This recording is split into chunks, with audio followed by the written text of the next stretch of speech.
महाराष्ट्र विधानसभा चुनाव के लिए आज मतदान होने जा रहा है। इसी विषय को लेकर आज हम बातचीत करेंगे। हमारे साथ खुद उम्मीदवार नवाब मलिक जी है। सर, किस तरह का अनुभव आपको इस चुनाव में दिखाई दिया और क्या आह्वान करेंगे आप लोगों को? देखिए, हम 2 सीट लड़ रहे हैं। बिटिया लड़ रही है अनुशक्ति नगर से, मैं शिवाजी नगर से। तो शिवाजी नगर मानखुर के लोगों के बुलावे पे मैं चुनाव मैदान में हूँ और लोगों ने पूरी तरह से हमारा समर्थन किया, प्रचार किया। और जिन मुद्दों को लेके लोग मेरे पास आए थे वो ड्रग फ्री शिवाजी नगर मानखुर विधानसभा, गुंडागर्दी और एक तनाव और दबाव के तहत लोग जिंदगी जी रहे थे। जब मैंने पर्चा दाखिल किया उसके बाद धीरे धीरे लोगों की हिम्मत बढ़ी, कम से कम बोलने लगे लोग। पहले तो खामोश रहते थे, अब अन्याय हो रहा है, गलत हो रहा है, कम से कम इस चुनाव में खुलकर लोग बोलने लगे। इसके पहले लोग बोलते नहीं थे। बदलाव तो है। अब लोगों ने ही मुझे निमंत्रित किया है, लोगों का समर्थन है, तो मुझे उम्मीद है कि चुनाव हम जीतेंगे। अब जो भी है, आज मतदान हो रहा है, कैसे होता है फिर 2 दिन बाद नतीजे आएंगे। विश्वास है जब जनता चुनाव हाथ में लेती है तो नतीजे कुछ अलग तरह के होते हैं। किस तरह का अनुभव था आपको इस चुनाव के दरमियान? देखिए, अनुभव तो मुझे, घर में एक संकट था, हमारे दामाद का देहांत हो गया। उससे पहले 50 दिन तक वो कोमा जैसी परिस्थिति में था। हर दिन घर में अलग तरह का एक गम का माहौल था। फिर चुनाव का पर्चा भरने के बाद उसका देहांत हो गया। फिर 2 दिन तक हमने जो भी धार्मिक वो होती विधि जिसको कहते हैं हमारे यहाँ, दुखौटा जिसको कहा जाता है, या मातम का जो माहौल होता है, वो 2 दिन में हमने चीज़ों को ख़त्म किया। फिर चुनाव प्रचार में लग गए। तो घर में परेशानी थी लेकिन चुनाव आसान था, ये मैंने जो अनुभव किया है। आपके सामने जो उम्मीदवार है, किस तरह का उनका आपके सामने आह्वान था? किस तरह से आप काम को लेकर आगे जा रहे थे? देखिए, उनकी नाकामी, उनका परफॉर्मेंस, 15 साल में विधायक रहे, तो लोग परेशान हैं। कुछ भी तब्दीली नहीं आई, बल्कि हालात और ख़राब हो गए। सिविक एम्यूनिटीज़ की पूरी तरह से, मतलब यहाँ तक साफ़ सफाई, पानी, किल्लत, इस तरह की चीज़ें भी सामने आई। सबसे बड़ी वो है कि जो पूरा समाजवादी पार्टी का तंत्र है, वो या तो गुंडागर्दी कर रहा है या गलत कामों में लिप्त है, लोगों को डरा रहा है, ड्रग के कारोबार में है। तो वही गुस्सा था जिसकी वजह से लोग मुझे बुलाए। तो वो पूरी तरह से नाकामी, लोग बदलाव चाहते हैं।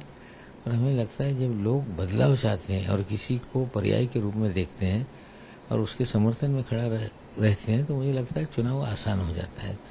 मेरे जीवन का 2 चुनाव लड़ते हुए भी, हमने चुनाव कई लड़े, 5 जीते 3 हारे, कई लड़वाए। इस चुनाव में मैं 2 सीटें पर बिटिया और मैं लड़ रहा हूँ, लेकिन हमारे जीवन का सबसे आसान चुनाव हम लड़ रहे हैं, ऐसा हमें एहसास हो रहा है। सर, उत्तर भारतीय लोगों की संख्या मुंबई में बहुत ज़्यादा है। छठ पूजा के लिए बहुत सारे लोग जो है वो अपने गांव गए थे। आपने एक रेलवे प्रशासन को पत्र लिखा था, उसका क्या हुआ? उनकी तरफ से कुछ जवाब आया क्या? और लोगों को मुंबई में मतदान के लिए उपस्थित रहने के लिए क्या व्यवस्था की गई है, कुछ पता है? देखिए, गंगा के किनारे बसने वाले यूपी बिहार के लोग बड़े पैमाने पे छठ पूजा में अपने गांव जाते हैं। उसी दौरान दिवाली भी रहती है, दिवाली भी मनाने जाते हैं।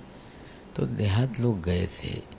हमें जानकारी मिल रही थी कि गाड़ियां कम हैं और वो लौटने में, मतदान से पहले वो लौटना चाहते हैं, मतदान मुंबई में करना चाहते हैं। तो हमने रेल प्रशासन को खत लिखा था। अब कितना उसका असर हुआ हम मॉनिटर तो कर नहीं पाए, लेकिन उसके कारण अगर बहुत सारे मतदाता नहीं आ पाए तो कुछ परसेंटेज उत्तर भारतीयों का मतदान कम हो सकता है, लेकिन लोग प्रयास कर रहे हैं आने का। पिछले चुनाव में हम देखा जाए तो उत्तर भारतीय महाराष्ट्र में मतदान का जो परसेंटेज है वो कम रहा था। मुंबई में खास करके 10 ऐसे केंद्र थे, वहाँ पे मतदान बहुत कम हुए गए। इस साल चुनाव में ज़्यादा से ज़्यादा मतदान होने के लिए लोगों को आप क्या आह्वान करेंगे? देखिए, ऐसा है, शहरी भाग में ही मतदान कम हुआ।